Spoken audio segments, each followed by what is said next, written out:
Okay, welcome everybody. Today we're going to be continuing on in chapter 2 of the Gate of Oneness. And it's very significant what we're learning because the central part of the one of the most central parts of the prayer in the morning and the evening is to say the statement of Hear, O Israel, the Lord is our God, the Lord is one. And I understand it's from the Chidah that the Chidah told a non-Jewish person to also say, Hear, O Israel, the Lord is our God, the Lord is one. And we specifically, there's a special command to say it whenever there's person's vulnerable. And a person is vulnerable when there is a change, when night becomes day and day becomes night. So in the first 3 hours of the morning, there is a command to align ourselves and to say, Hear, O Israel, the Lord is our God, the Lord is one. Well, that there's levels of fulfilling this command, and there's deeper and deeper meanings. So we started to go into the deeper meanings of what does it mean oneness? And oneness means that there's nothing else besides God. Well, how come I can look outside the window and there's the fact there's a window and there's a computer and that there's trees outside the window and there's a blue sky still, and well, how is it that there's nothing else besides God? So the metaphor given to explain this is that we, just like we have the power to imagine things in our mind, we can imagine a river, and we can imagine mountains, and we can imagine trees next to the river, and we can imagine somebody sitting on a bench next to under the tree. We can imagine these things. So that's how things come into existence. We're inside God. It's like that's, we're inside God. So just because I can imagine a tree with a bench and sitting on the bench doesn't mean that I become more than one. I'm still one. In fact, that is just expressing my oneness. It's expressing because of the fact that I can imagine these things is part of my identity of who I am or what I think is important. Since I'm thinking about it, I think that this thing is important, and my very thought thinking puts that thing into existence in my mind. So the same thing, the fact that God is thinking about us, that makes us exist. And the fact that we exist means that we are significant and we are important in God's eyes. And actually, we are telling the story of God. Each person tells the story of God in an individual way. So Hear, O Israel, the Lord is our God, the Lord is one, is realigning, and it's something that we need to do every day, every morning and night, to realign to the fact that really everything is inside God and everything is one, and the proper conduct does reveal the story that he wants to say. And the reason why we could do the opposite of what he wants is just to emphasize how important doing the words which he requested us to do are, because the opposite leads to not good outcomes. Now, we were saying that there is a code. When we say the Lord is our God, the Lord is one, it's really a code for deeper things. And just like we have the cognitive ability to think in detail, that's in our left brain, the emotions of our left brain are the actual application of the theory. So that is called tavuna. Tavuna is the emotions of our left brain, which is the power of application. So in the larger picture of things, let's say we're a metaphor. Our brains is a metaphor for the big brain. We're inside God and God thinking. So that aspect of God, of his cognitive ability of application, and then the way this application articulates itself, it's called malchus. So the malchus from the left, we're speaking about the left brain, the emotions of the left brain, which is the power of application. We're speaking about the malchus, which is the articulation of this application.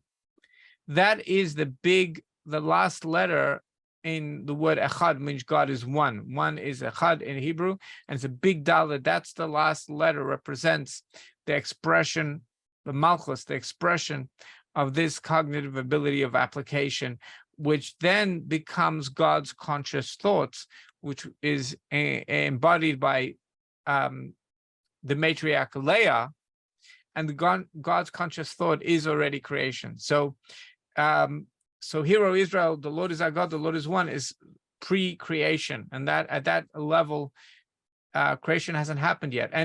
And when we say this, we're actually saying that for God, after creation, after He imagined us into existence, it's the same as if it's before our before imagining us into creation.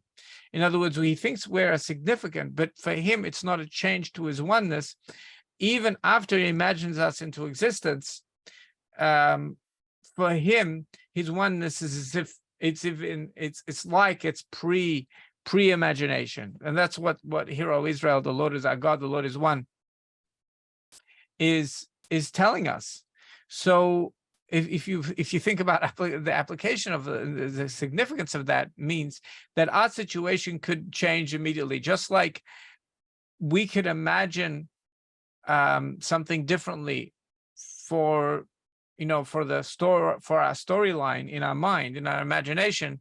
So too, God can imagine the world differently than it was yesterday.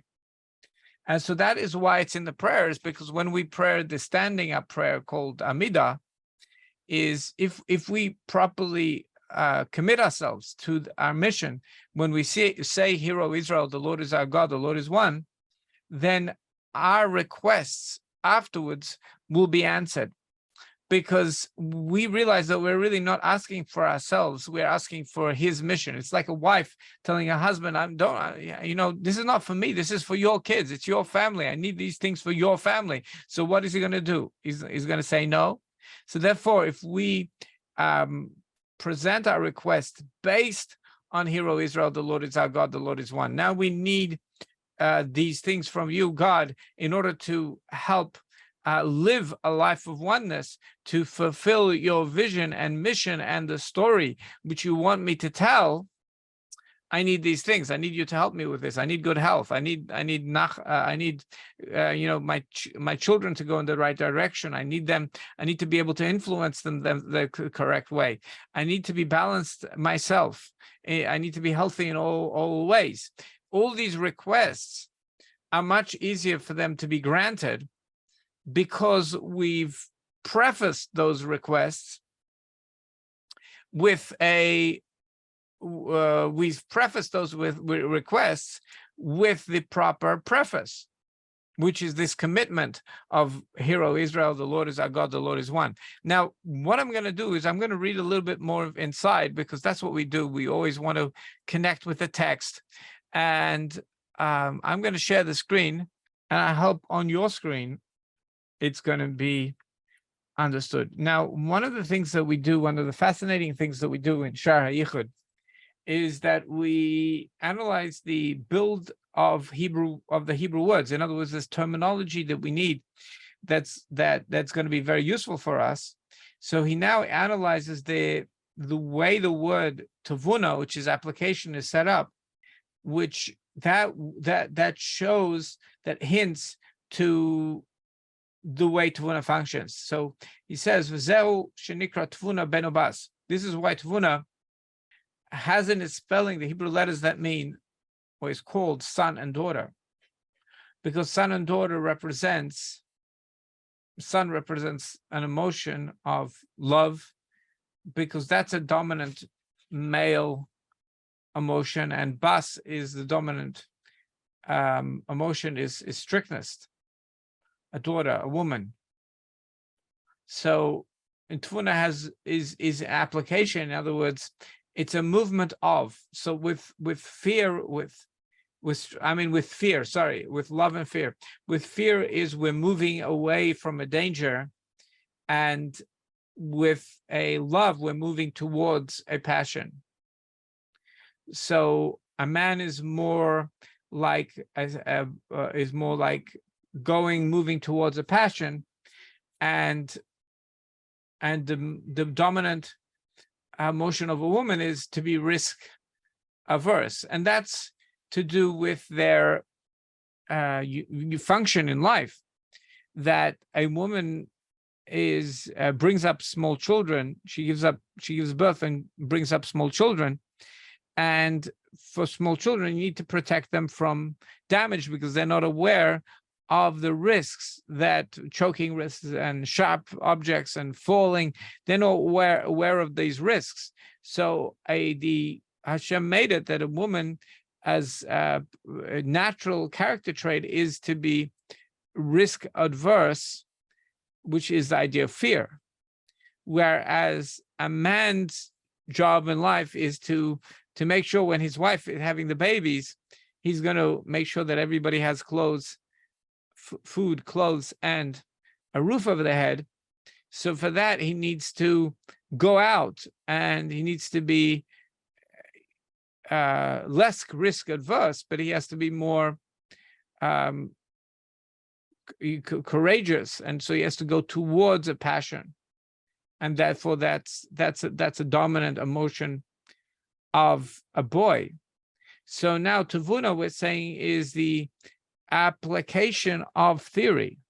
Bina is comprehension, but then the application, and you can't apply something if you're not going to have these two emotions of of passion towards, movement towards, and running away from damaging things, going towards things which are useful, towards implementing the understanding, the theory, and going away from things that are not going to be useful in implementing the understanding. That's why what Tfuna is, let's just make this practical. Where do we need to go towards, and where do we need to go away in order to implement the vision that was in the Bina, that was in the comprehension?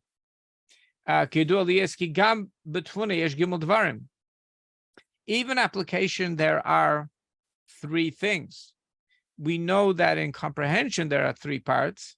There is the communication, the articulation, which is called the length of, because it's a communication of a delivery.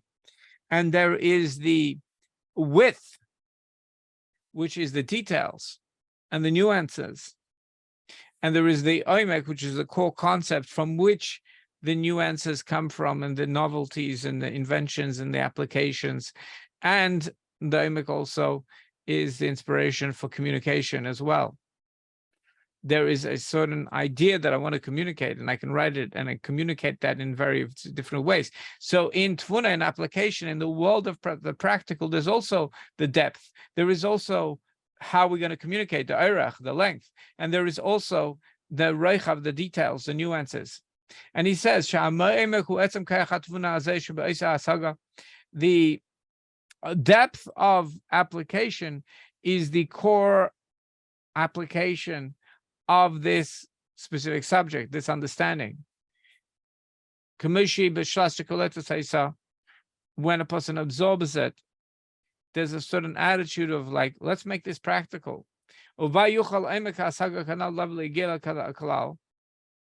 And this core of application is the fact that the application can be revealed. Because if it can't be revealed, if the comprehension cannot be revealed, nothing can be applied. So the core idea of application is, how do we get other people involved? And that's like the depth. So the attitude of the man of Tfuna is, how do we draw this from the well and bring it out to the public, that it's accessible to everybody? So access is very core. The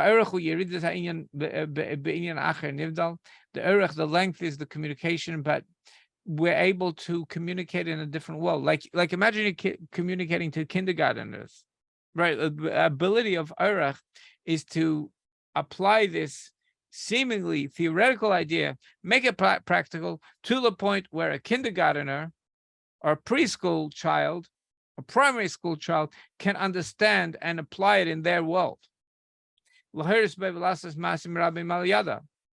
To give direction to do many things with this idea. What is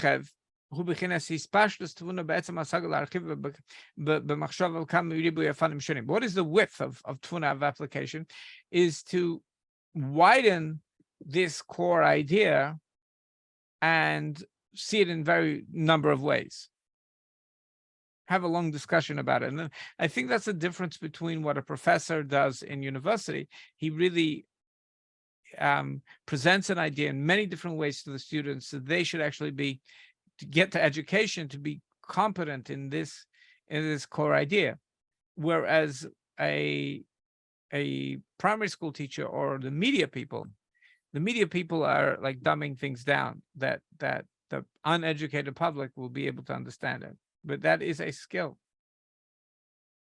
So the idea of widening something to details, so the way of widening an application into details is not just, don't just say something in your words, say it in words that other people will understand.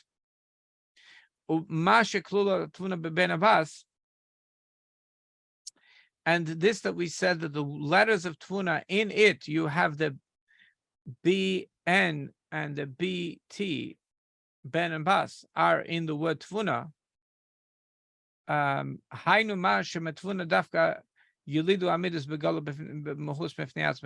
That's because the Tvuna can give birth to emotions which have their own entity, which have an entity and a significance on their own. Because comprehension itself is core, will not give birth to emotions, even though it's a mother of children. But it's like a distant mother. So comprehension gives birth to emotion, but it's a distant mother, not an active parent. Which is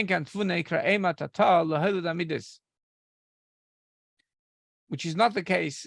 Tvuna is called the lower mother, a mother that's present, a mother that is active, a mother that gives birth to the emotions.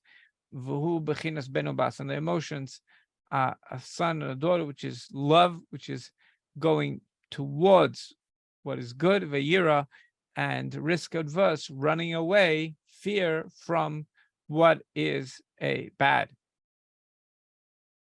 And both of these emotions mix together in Tvuna application, because we have to, it's very nuanced. In order to implement a complex idea, there's going to be a bunch of things we're running away from, and there's going to be a bunch of things that we are pursuing. We're being a go-getter for what is applicable to that specific Tvuna. And that's what Tvuna is. Is basically bringing down the light of comprehension down. And this is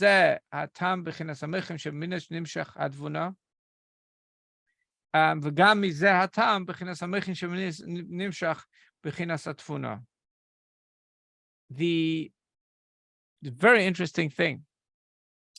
And this is the concept of triggers.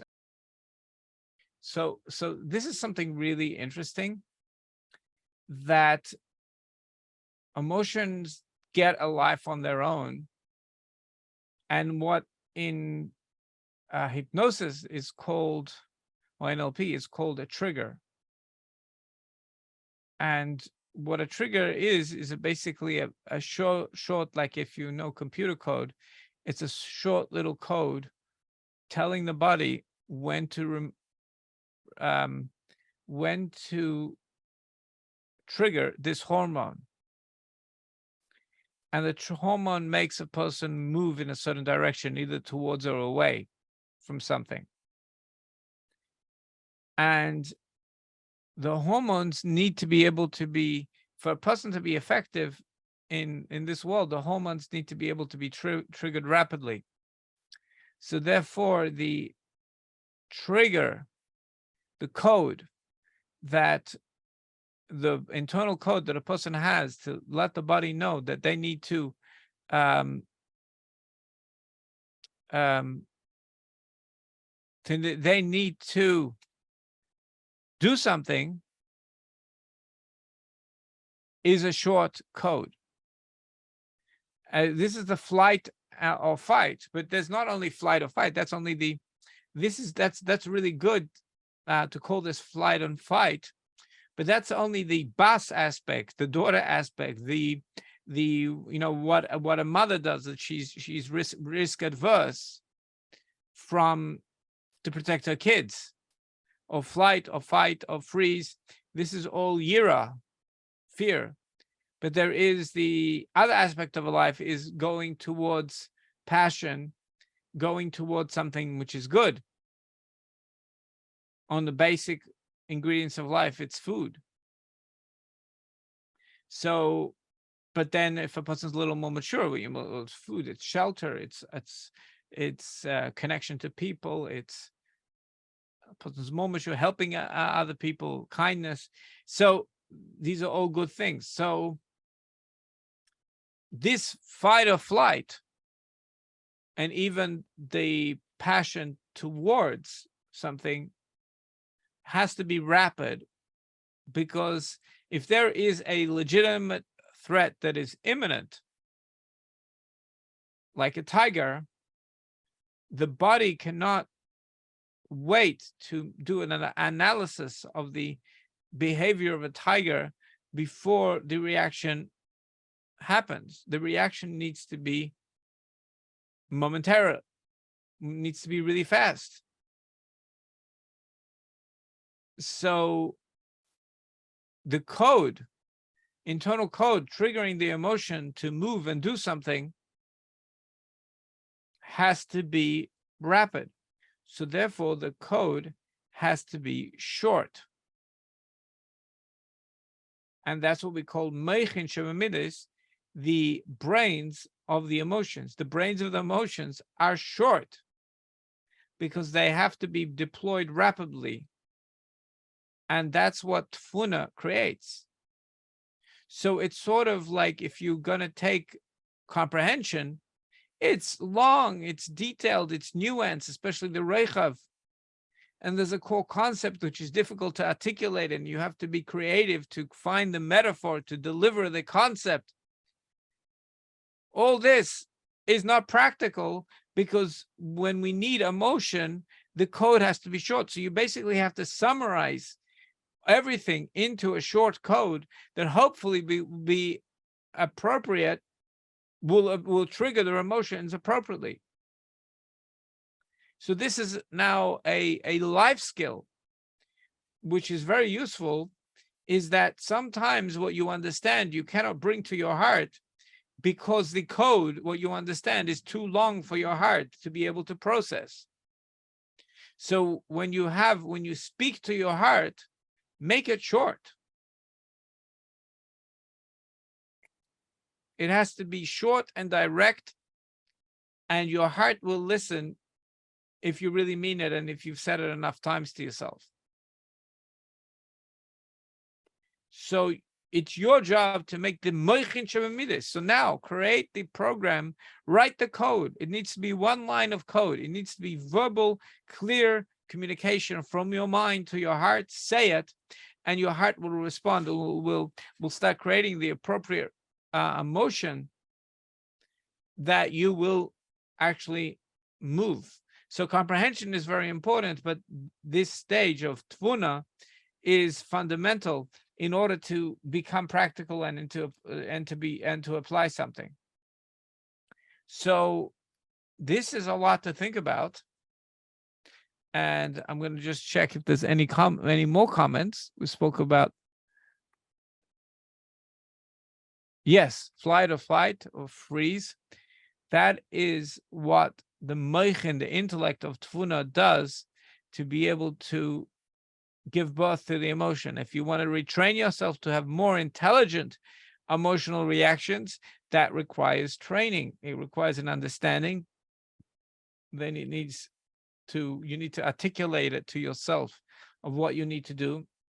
And then you need to stress test it to create a model stress test of a simulation of what might happen in the real life. So people, they have the, they have, so one of the questions in the chat is, how do you retrain your brain? What's quite straightforward is establish the reaction that you have till now, then study on the theory level, learn all the details, like immerse yourself into a better understanding. It's not enough. And then summarize the action steps from your understanding and say them to your heart enough times so the emotions will work. But then stress test, you have to raise the heartbeat. You have to simulate the situation, raise the heartbeat. That will be a simulate the stress. The heartbeat is the adrenaline that a person manually did. They can do it through push-ups, you can do it through squats, whatever you're going to do, raise the heartbeat. Especially good if you're very tired. If you run around and make yourself really tired, and so your cognitive aspects are tired, so they're not going to be functioning so well. That's a really good stress test. Then raise your heartbeat, and then do the tasks that you need to do while you're doing some square breathing to calm yourself down. Square breathing is like a square, 4, 4, 4, and 4, 4. A square has 4 sides. So you breathe in for 1, 1,000, 2, 1,000, 3, 1,000, 4, 1,000. You hold for 1, 1,000, 2, 1,000, 3, 1,000, 4, 1,000. You breathe out for 1, 1,000, 2, 1,000, 3, 1,000, 4, 1,000. And the most important, you wait on empty lungs for 1, 1,000, 2, 1,000, 3, 1,000, 4, 1,000. So that is the training to be able to regain regain logic. Like when a person goes under stress, they lose some of their logic, they lose some of their memory, and it's okay to do it for more. You can do 6 seconds, you can do 5 seconds, you can do 7 seconds. There are people that make each 15 seconds. If you want to get rid of allergies, I do it in order to, if I have allergies in the spring, I know that I can stop myself sneezing if I'm going to do square breathing, but 15 seconds per breath. Like, in other words, 15 seconds in, 15 seconds hold, 15 seconds out, and 15 seconds on empty. That will definitely clear up allergies. So if you're raising the oxygen in the vital organs. So, but that's a way to calm down. First, you need to stress test it. You need to have the study. You need to have the clear directions. And that's what the Meichen Shemavidus is, clear directions. So you have directions that you've created from, from growing up, but those directions may not be useful. For example, the flight or freeze. Freeze is not useful in many situations where the appropriate thing is to move. And you may have that Meichen Shemavidus trained into you, but it's not appropriate. So how do you change that? You change that by simulating, by first understanding what needs to be the protocol, giving yourself clear directions, simulating the stress, imagining the stress, and then carrying through the task according to the clear directions, the one-line clear directions you created for yourself, while immediately starting to breathe properly to try to get as more moichin. because the idea of slowing the breath is to get more meichin, because you don't want to follow just short commands because they can be inappropriate, not nuanced enough for the situation, but they're fast. At least they're fast. And that's very important. Delay is not good. So in the footnotes we have over here. So memory can be related to stress. Related to stress. Well, yes, you can create a trigger, which is meichin shemamidis, to bring back a certain memory if you practiced it under stress. What if you can control your stress, yet your body is reacting anyways? What would you advise? Yeah, so you have to simulate it, and you have to practice the breath work while you're simulating the stress. So then when the stress really happens, you will remember to do the breath work. Like I was telling somebody that they didn't pass their driving test in New York the first time because they like panicked. And what panic is basically is the blood from the prefrontal cortex, from the metzach, we call it in Kabbalah, the blood went to the central core nervous system, and person's memory gets wiped for that time when the blood leaves the prefrontal cortex. So they forgot the certain driving skills that they needed to be able to pass the test. So I suggested that you create a trigger, a meichin shemamidis, by touching the steering wheel. In other words, do push-ups or squats to simulate stress, and then as you touch the steering wheel, start doing square breathing. And do this a bunch of times, that when you're going to be at the actual test, and you're going to have a stress level because you're getting tested, but as you touch the steering wheel, that's going to be the meichin shebamides. That's going to be the intellect for the emotion. That's going to signal the emotion of start breathing now in square breathing. And so then the cognition will come back, because now you're putting more oxygen into the brain. The memory and the cognition will come back, and you're going to remember what you need to do. And the main thing is your brain, you're going to focus, and the brain is going to be turned on. And those nuanced tasks which require a cognitive process and a detailed tavuna process will be able to be carried out. So we have a question: if the sleep is beneficial, then why is it said to be 1/60th of death? The Chayvas Lavaves, the Judies of the Heart, says that our body is designed in a way that if we would be using our body the whole time and not giving time for maintenance, it would fall apart. It would break. So basically there's oxidation involved. It's like rusting. So if you let a bridge rust, and you never have, the workmen don't come and oil everything and perform maintenance, then everything would break. So it's a 60th of death because we have to shut everything down.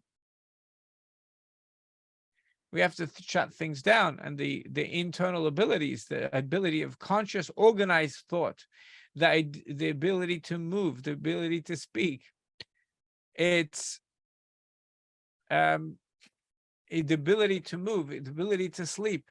It is to speak, the ability to connect to people in a personal way, to speak to them and to have empathy. All these functions are not functioning because it's closed for maintenance. So it's like death, because a person, that's what happens in death, that the body is not not functioning. So that's why it's 1/60th of death, but it's so beneficial because maintenance happens.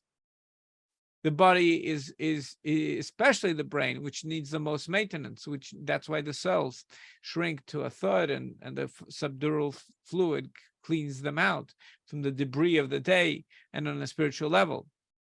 I have another question. Do you have any suggestions for insomnia? That's an interesting, that should be like the title of the of this video. It's very important to deal with this, because then the person's not not getting that. You read Tillim, but is the custom not to read Tillim at nighttime, only during the daylight hours or after Chatzos 12. So reading Psalms is a good idea, but Psalm 51 is part of the prayers before going to sleep. I mean, why do we have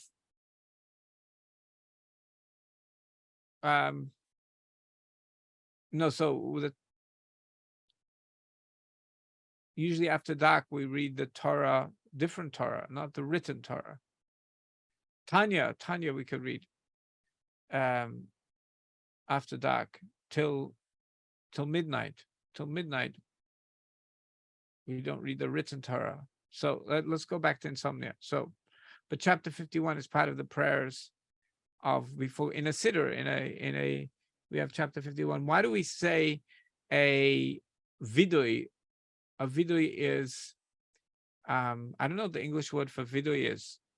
Vidui is like admitting to God, like I did bad stuff, and that's very important. Like confession. Like, what do we say at confession? And after confession, right after the confession, we have Psalms 51. So the Mittler Rebbe explains that when you do a confession, you're really killing bad angels. Just like we said, this mundane thought, speech, and action needs to be removed from the soul before it can be re-energized at night. And those are the dreams. But there's also questionable or negative thought, speech, and action. And they are real blockers. It's like the real, the stuff that they spray in the sky to block the sun, allegedly. But they do spray. You can just look up, you see that stuff.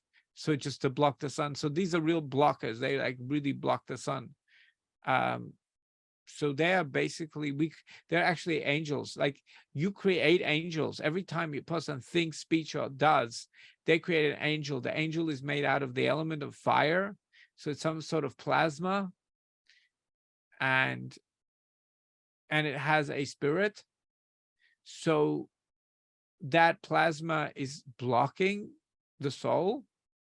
So by doing the vidui, confession, a person kills the angel by physically saying the word. They kill the body of that plasma angel that's a blocker, and by regretting it, they remove the spirit. In other words, the energy of that angel. And then it's not blocking the soul. So once a person's gone through a cycle of confession, then the soul's not blocked anymore. So it's a reason to celebrate. So therefore, the 51st Psalm of King David is a celebration psalm, because once we've killed the bad angels, hey, let's party. And that's part of the nightly order. And what we do before that is we say, "Hear, O Israel, the Lord is our God, the Lord is one," is basically, you're the creator of the world. You could solve this problem. You're making this story. I'm going to give my problems back to you, God. and tomorrow I'll take them back. But for the night, I'm going to give all my problems to you. And I'm also, so then with Hero Israel, the Lord is our God, the Lord is one. And I'm going to ask for compassion that I should be able to sleep through the night. And I'm going to kill any negative angels as much as I can. And that's a very big, that's like the structure of the prayer before going to sleep. And of course, we want to stay away from light. That's why God made candlelight the color that is conducive to the hormone, which is necessary for the sleep process. So I forgot what that hormone is. What is that hormone? The hormone necessary for sleep. Okay, forgot. I just left me for a second. Okay, I'm gonna have to think about it. Okay, so that the hormone for sleep is interrupted through white light, daylight, because it's supposed to be candlelight towards the evening. So some people put on, they make sure they have blue light, the blue light filter on their phones, or they put on like orange glasses. But even more important, half an hour before going to sleep, but even more important than that is to have a pitch black bedroom, to have curtains that don't allow any light to come in. So you can have a pitch black bedroom. It should be nighttime like it used to be before electricity was invented. And that's very useful for being able to sleep through the night. And people take cherry tart tablets, which triggers the hormone necessarily for sleeping. The pesticide glyphosate in all our non-organic foods in America apparently interferes with the synthesis of a amino acid which we need, glycine, which is necessary for a person to be calm at night. So some people take a glycine supplement together with their cherry supplement. And of course, some people would take magnesium. How much of magnesium can you take every day? About till 500 milligrams. So you want to have 200 or 300, maybe 400 milligrams of magnesium, because that is going to make a person calm, because you don't usually get magnesium through our food anymore because it's been depleted from the soils. However, you can get it from chocolate, but I wouldn't advise a person to eat chocolate at night because it's going to wake you up because it has caffeine. But you can get magnesium from chocolate. You just have to eat that earlier in the day. Otherwise, you'll take a magnesium supplement at night. But if you're taking magnesium in the morning, so maybe you want to have like less. Maybe you want to have 200 milligrams of magnesium. Magnesium comes in compounds. Check which compounds is the most absorbent. You want to be able to absorb the magnesium. You want to be able to make sure you breathe. Some people have sleep apnea, that they open their mouth. And by opening your mouth, a person has too much oxygen, which doesn't allow for the absorption of the oxygen into the vital organs. So you can buy on a type of tape which is friendly to the skin, and not completely cover the mouth, but close the mouth. Like if you need to, you could actually breathe through the side of your mouth, but people would tape most of the mouth closed. So naturally the mouth will not open during sleep, and the person will breathe through the nose, because a person will not have a restful sleep if their mouth is open while they're sleeping. And of course, I hired a athlete trainer to teach me about breathing. And I told him that in the code of Jewish law, we sleep half the night on our left side, and then after midnight, we sleep on our right side. And he said, that's perfect. That's exactly what I tell my athletes to do. So we don't sleep on our back, we don't sleep on our stomach. We sleep half the night till after we just, and how do you know to change? Well, you just tell yourself, because like we spoke before, when you give yourself a instruction, a command, usually your body is going to listen if the instruction is clear. So you tell yourself, I am going to sleep on my left side, and after midnight I will change to your right side. And that is because the stomach needs a rest, and digestion, the liver, if you're sleeping on the left side, I believe the liver warms the stomach and it improves digestion. But after the main digestion has happened already, the stomach needs a rest. And generally, it's not a good idea to, and just side point, it's not a good idea to have like snacks if you can help it, because that's engaging the digestive system, and the digestive system really likes to rest most of the time. It just wants to be engaged certain times during the day, but the rest of the time, for it to be optimal, it wants to rest. So by sleeping on the right side for the second part of the night, that is conducive to the digestive system resting. And of course, the Rebbe suggested before going to sleep to read memoirs of the Lubavitcher Rebbe. And it is very useful to read. And as soon as you feel that you're falling asleep, you put it aside and you allow yourself to sleep. It's good to go to sleep at the same time every night. And and you make a schedule. So all those things that you do in your schedule,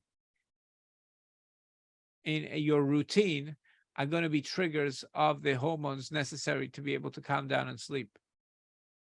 So those are some ideas of what a person can do for insomnia. There's books about the subject, but just start off with these, because it's very important to be able to sleep at night in order to be able to do